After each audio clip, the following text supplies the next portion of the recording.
بسم اللہ الرحمن الرحیم۔ ہارون الرشید تبسم کا سلام قبول کیجیے۔ ہماری زندگی میں استاد کی اہمیت اتنی ہی ہے جیسے روح اور جسم کی ہوتی ہے۔ استاد ہمارے لیے روح کی طرح ضروری ہے۔ اس کائنات کا سب سے پہلا استاد اللہ تعالیٰ کی ذات ہے، جس نے حضرت آدم علیہ السلام کو چیزوں کے نام سکھائے۔ تو کائنات میں استاد اور شاگرد کا ایک رشتہ چلا۔ پھر تاجدار ختم نبوت محسن انسانیت محمد مصطفیٰ صلی اللہ علیہ وآلہ وسلم نے اس بات پر فخر کیا کہ میں معلم اخلاق ہوں۔ گویا آسمان سے زمین تک، یعنی عرش سے فرش تک جو کچھ بھی ہے، یہ استاد کی کار فرمائی ہے۔ عالمی شہرت یافتہ ادیب، دانشور، مقرر، افسانہ نویس، ماہر تعلیم، ماہر اقبالیات، ماہر اسلامیات، ماہر اخلاقیات حضرت پروفیسر ڈاکٹر رفیع الدین ہاشمی علم و ادب کے افق پر ایک عرصہ سے چمکتے دمکتے رہے۔ پروفیسر ڈاکٹر رفیع الدین ہاشمی میرے استاد تھے۔ وہ 25 جنوری 2024 ہم سے بچھڑ گئے۔ مجھے ایسے محسوس ہوا کہ میں دوسری بار یتیم ہوا ہوں، اس لیے کہ 1970 سے لے کر ان کے وصال تک ان سے میرا رابطہ رہا۔ آخری ملاقات تو 30 دسمبر 2024 علامہ اقبال ایوارڈ سیالکوٹ کی تقریب میں ہوئی۔ بعد ازاں ایک ہی بات ٹیلی فون پر ہو سکی ان سے، اور پھر اللہ کو جو منظور تھا وہی ہوا۔ پروفیسر ڈاکٹر رفیع الدین ہاشمی کی زندگی کا کچھ احاطہ کرنے کی کوشش کرتا ہوں۔ ان کا تعلق حضرت عباس بن عبد المطلب کے خاندان سے تھا۔ اہل عرب ان کے خاندان کو بنو ہاشم کہا کرتے تھے، اسی لیے رفیع الدین ہاشمی کا نام ہاشمی کے نام شامل ہے۔ ان کے والد عالم شاہ کا تعلق مصریال ضلع چکوال سے ہے۔ اللہ تعالیٰ نے انہیں 2 بیٹے عطا فرمائے، محبوب ہاشمی اور فتح ہاشمی۔ ان دونوں نے تعلیم حاصل کی دینی، محبوب ہاشمی نے دہلی میں اور فتح محمد ہاشمی نے علامہ شبیر عثمانی سے تعلیم حاصل کی۔ دونوں نے انڈیا میں تعلیم حاصل کی۔ محبوب ہاشمی صاحب میرے مرشد جناب ڈاکٹر رفیع الدین ہاشمی کے والد صاحب تھے۔ ہاشمی صاحب 4 سال کی عمر میں ماں کے پیار سے محروم ہو گئے۔ انہوں نے دینی تعلیم کے ساتھ ساتھ 1954 میں میٹرک کیا، پھر ایف اے فرسٹ ڈویژن پاس کیا، بی اے انہوں نے پرائیویٹ کیا تھا، اور 1965 میں انہوں نے گورنمنٹ کالج سرگودا میں ایم اے اردو میں داخلہ لیا۔ کم لوگوں کو پتہ ہے کہ پروفیسر سہیل بخاری اور ڈاکٹر وزیر آغا ایک ہی وقت میں گورنمنٹ کالج سرگودا میں اردو پڑھاتے رہے۔ لیکن ایک دلچسپ بات یہ بھی ہے، ماڈرن پبلک اسکول سرگودا سے ہاشمی صاحب نے پرائمری تعلیم حاصل کی۔ یہ اسکول خوشاب روڈ ہے ہماری، اس کے ساتھ ایک نوری دروازہ ہے، وہاں ہوا کرتا تھا اس وقت۔ 1980 میں ہاشمی صاحب نے پی ایچ ڈی کی۔ ان کے گائیڈ وحید قریشی تھے، اور ان کی جو علامہ اقبال کی تصاویر ہیں، ان کا توضیح مطالعہ، ان کا تھیسس کئی بار چھپ چکا ہے۔ ہاشمی صاحب متین، انکساری سے بھرپور شخصیت کے مالک تھے۔ گورنمنٹ کالج سرگودا میں جب میں طالب علم تھا 70 سے 72 تک، اس وقت بزم ادب اور ینگ سپیکرز یونین میں ان کی بڑی رہنمائی دی جاتی تھی.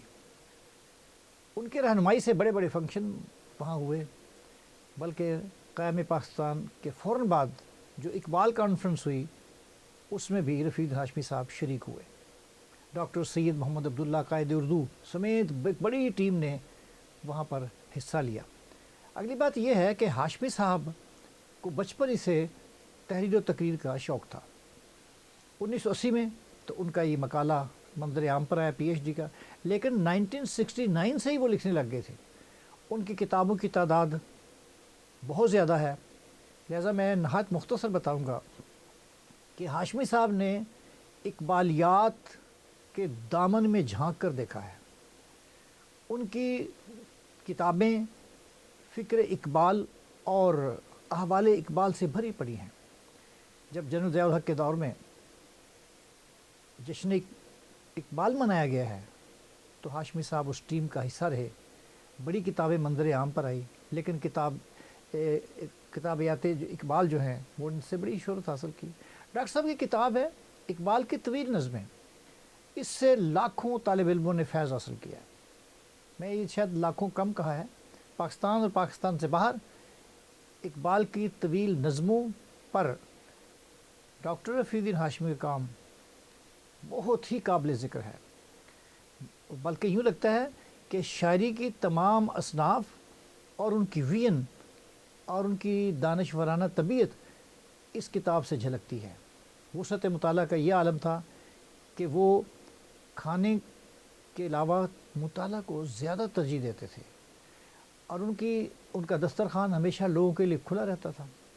اور ہاشمی صاحب نے دین متی کی تبلیغ کو اپنی زندگی کا ساری عمر مقصد حیات سمجھا.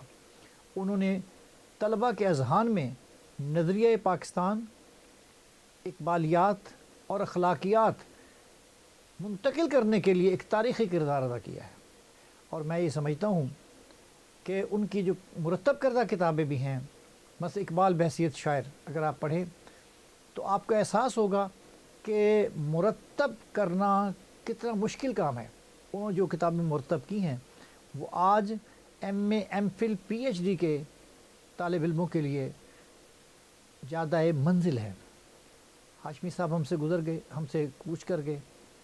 یہ چراغ جو علم و ادب کا چراغ تھا، 1 جنوری 1942 کو طلوع ہوا اور 25 جنوری 2024 کو ہم سے بچھڑ گیا. لیکن ان کا جو کام ہے وہ انہیں ہمیشہ زندہ رکھے گا. آپ ان پر ایم اے، ایم فل اور پی ایچ ڈی کا جو کام ہو چکا ہے اور ہو رہا ہے، اب انشاءاللہ ہوگا، وہ اس بات کی دلیل ہے کہ ہاشمی صاحب کتنے بڑے دانشور تھے. ہاشمی صاحب یہاں لاہور منصورہ میں رہا کرتے تھے. انہوں نے اپنی زندگی کا ایک ہی مقصد بنایا تھا کہ استاد ہونا. وہ کہا کرتے تھے کہ استاد قوموں کی تقدیر بدلتا ہے. جس قوم کا استاد زندہ ہو وہ قوم زندہ رہتی ہے. جب چرچل کو کسی نے کہا تھا کہ ہمارے ملک کو زوال آنے والا ہے، تو چرچل نے کہا تھا کہ جب تک میرے ملک کا پرائمری استاد اپنا فرض ادا کر رہا ہے، میرے ملک کو کبھی زوال نہیں آ سکتا. ارسطو نے کہا تھا کہ یہ روحیں آسمان سے زمین پر آتی ہیں، لیکن استاد کا یہ کمال ہے کہ جو ان روحوں کو آسمان پر اڑنا سکھاتا ہے. لہذا ڈاکٹر رفیع الدین ہاشمی انشاءاللہ ان کے شاگرد ان کے نام کو ہمیشہ روشن رکھیں گے. بس یاد رہے کہ ہم شخصیات کا تذکرہ ضرور کرتے ہیں لیکن ان کے نقش قدم پر نہیں چلتے. ہاشمی صاحب کا دھیما پن، تحقیق میں عرق ریزی، گفتگو میں مٹھاس، اصولوں کی پاسداری، وقت کی پابندی کوٹ کوٹ کر بھری تھی. لہٰذا ہمیں بھی ان عادات کو اپنانا چاہیے. جس طرح ان کا دسترخوان وسیع تھا، اسی طریقہ سے ان کے اصول بڑے وسیع تھے. وہ کہا کرتے تھے آپ جس سے ملنے جائیں پہلے اس سے اپوائنٹمنٹ لیں، اور خود بھی وہ تمام عمر اسی پر گزارا کرتے رہے، اس پر عمل کرتے رہے. اور پھر اپنے مشن سے اتنی محبت ہے کہ ایک بار میں پی ایچ ڈی کے سلسلہ میں ان سے ملنے آیا، وہ ہسپتال میں تھے، تو میں ان کے ہاسپٹل پہنچ گیا. میں تو تیمارداری کرنا چاہ رہا تھا، بس تیمارداری کا ایک ہی فکر ہے. میں نے کہا جی اب طبیعت کیسی ہے؟ میں تو ٹھیک ہوں، یہ بتاؤ جو مقالے کا تیسرا چیپٹر ہے اس میں فلاں بات آپ نے لکھی ہوئی ہے؟ میں کہا جناب میں تو آپ کی طبیعت پوچھنے آیا ہوں، جو آپ فرما رہے ہیں میں نے وہ درج کر رکھی ہے۔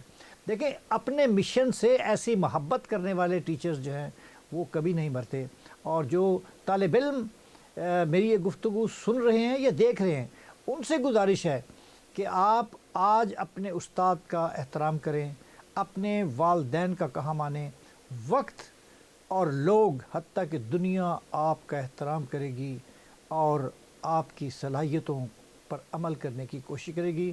اللہ حافظ اور پاکستان زندہ باد۔